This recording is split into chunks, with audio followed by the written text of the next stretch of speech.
Is this a public health crisis? Yes, this is absolutely a public health crisis. A deadly outbreak of syphilis that we first warned you about in a WBTV investigation.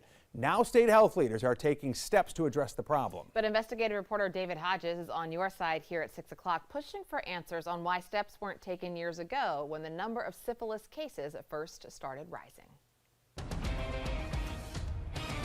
How concerning is this public health crisis right now? Syphilis has been on the rise for years, and it's a real concern. We had made traction against it and a number of other sexually transmitted diseases, and to see us going in the opposite direction is bad. We need everybody. We need our public health teams, our providers, and individuals with their personal responsibility to come together to tackle this issue.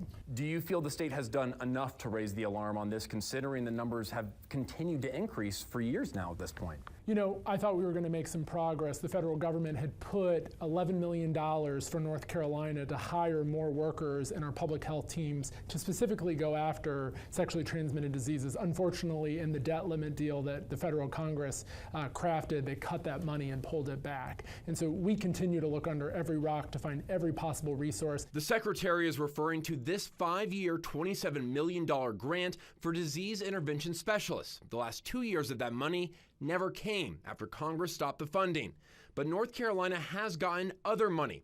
CDC records showed the state was awarded $88 million as part of a 5-year workforce and infrastructure grant.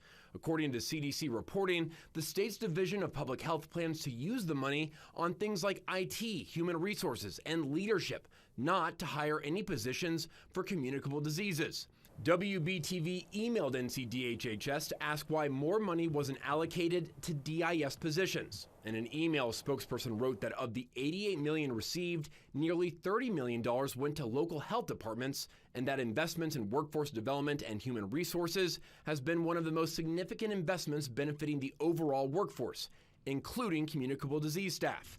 Moore says this syphilis resurgence is difficult for healthcare experts to witness. This was something we were on track to eliminate, a few decades ago, and then, attention moved elsewhere, funding moved elsewhere.